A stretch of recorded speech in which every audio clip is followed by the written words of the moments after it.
Watch punktv.ca for all the best modern rock videos and interviews. Chris. And I'm Nick, and we are 50% of Jet, and you're watching PunkTV.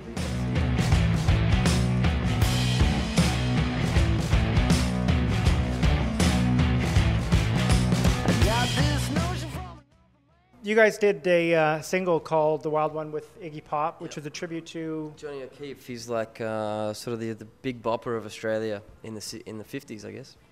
And his 50th anniversary of his death was last year, and he had a famous song. His biggest hit was called "The Wild One," and Iggy Pop did a cover of that in the 80s.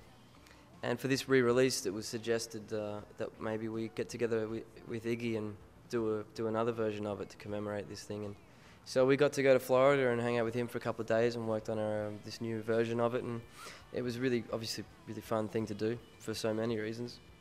But it was also important for us because it was the catalyst that put us in a studio again for the first time in a while. And so we ended up staying there longer than we needed to begin work on what was to become this album, and carried some of that excitement, enthusiasm into this project. The record company, it was pretty funny. It only goes for 90 seconds. We cut the song so down that, like, the record company that put up all the money for it, I think we worked out in the end that it was like, it cost them like $2,000 a second. rock stars. I mean, it wasn't us. We just were doing what we thought sounded great that day. And it was Iggy. And Iggy loved it. You know, we did 4 to 5 takes. That was it, done. It was all live to tape, so it was like really old school. Analog? Yeah, absolutely, all the way. We had a really famous studio in Miami too called Criteria, which is the old Hit Factory from New York. They moved over and they mixed together from Criteria and Hit Factory together. So anyway, yeah, that's how it all started. What did you learn from Iggy Pop? Take your shirt off unless you look as awesome as he does at 55 or 60 years old? He's a pretty cool customer, man. He was impressive because he's, I guess, not what you expect, you know. He was really gentle, really nice guy. Doesn't suffer fools, but, you know. Probably doesn't take any shit. He's been at it forever and ever. I'll tell you one funny story about him. We got in. He took us down to like a $2 sandwich shop, and he wanted to go down there, and he's like, "Who wants to come with me?" And he's got a Maserati, so I'm like, "I'll just see what that's like." And I got in the car with Mr. Pop, and he kind of drove in the wrong lane for like the first 4 minutes or something, and I was just like white knuckling it the whole time. He's telling me these stories about like David Bowie and stuff, and I'm like, okay. And then I got back and I said to my friend, "That was wild, wrong lane, 4 minutes." And he just goes, "Well, Iggy's been doing that his whole life." So, yeah. And the new album is Shaka Rock. What does Shaka Rock mean? It's actually it's named after, there's a famous Zulu warlord called Shaka Zulu, and when he was born a fatherless child. So Shaka in their language means bastard, which was a derogatory term intended to put the kid down. And when he grew up, though, he became, you know, one of the most successful leaders of the Zulu people, United Tribes, and he decided to keep the name, you know, just despite its derogatory intention. So it means bastard rock. Awesome.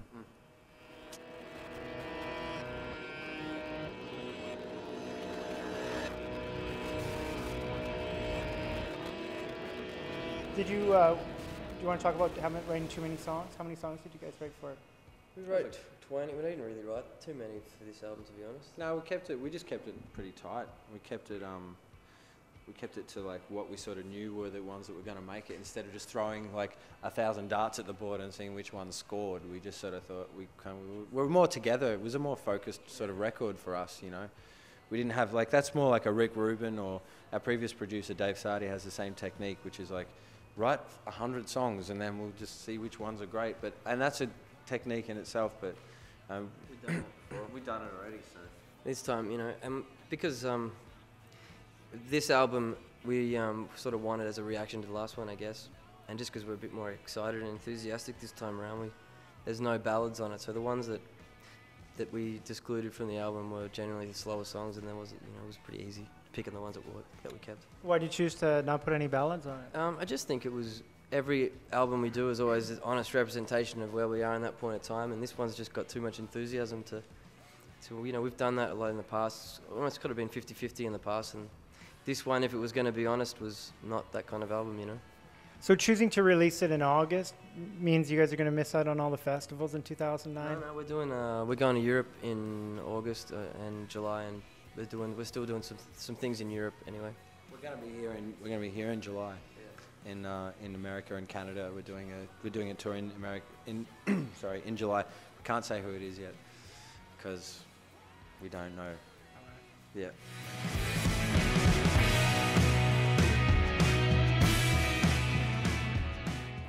What do you guys like to do on the road for fun? What have you mostly it's hookers and cocaine, or what are you guys doing for vices on the road? So that reminds me, we're late.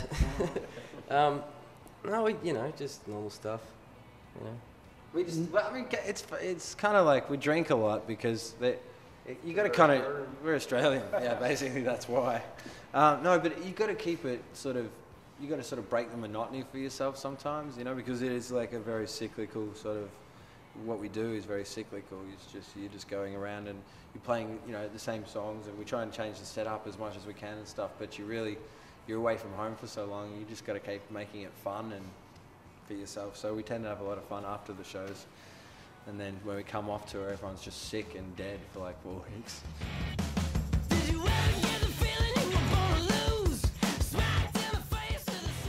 All right, well, we got 2 questions that we ask everyone on punktv.ca, and the first one is, which of the following experiences have you had? Have you seen the face of God? Have you had an alien encounter? Or have you seen a ghost? Neither, I got to be honest. We saw the face of God in the studio. Our engineer, Jason Bunce, every morning. That's it. So you guys don't believe in anything, basically? I believe I don't know. I just don't. I've never heard or seen anything to the contrary. So. I'll tell you when I've had it. I'll tell you when I'm involved in a plane crash, because I think that's when you know. You get faith real fast. Oh, I think so. I'm not dismissing it, but I haven't seen it. Atheists are really funny. They're like, I don't believe in anything, but it's like, the plane's going down, everyone's screaming. The atheist is just like. He's going to be praying like crazy, all right? Yeah, he's going to be, thank God, Buddha, anything. Yeah, right? Anyone. Yeah. Screaming them all out at once. Yeah. Yeah, I'm sorry. Just in case. All of a sudden he remembers every possible deity known to man. Just speels them off one after the other. All right, the last question is, what would surprise kids most to learn about Jet? I'm allergic to aluminium. Really? See? I think this is made of aluminum. We call it aluminum here, by the way. Yeah. Is that right? It's true, yeah. What happens when you touch it? I itch. It breaks out a weird rash. That sucks. Really? Yeah. And when you eat strawberries too, that's really bizarre. I don't know if that was I don't know why that happened though. Maybe his cheeks sweat when you eat strawberries. Yeah, it's very godlike. Very, it's a religious experience. I see the face of God every time he eats a strawberry. Chris, what would surprise kids most to learn about you? I have hobbit feet. What's hobbit feet? Because hairy, yeah, it's really weird. I'm not really. It's gross. I don't know if I want. Nah. Have you heard of wax? Wax? Oh yeah, my girlfriend owns a waxing salon. There you go. That's problem sorted. I guess, but I don't know. It just feels weird. It's like guys and waxing, kind of like. It's necessary. You think so? Mm-hmm. Yeah, what can you tell me about yourself? My back is waxed. All right then. All right, a little bit too much there. All right, well, I'm Dixon, and this has been Jet. Thank you very much, guys. Pleasure. Thanks, man. Thank you. Awesome. Rock! Watch punktv.ca for all the best modern rock videos and interviews.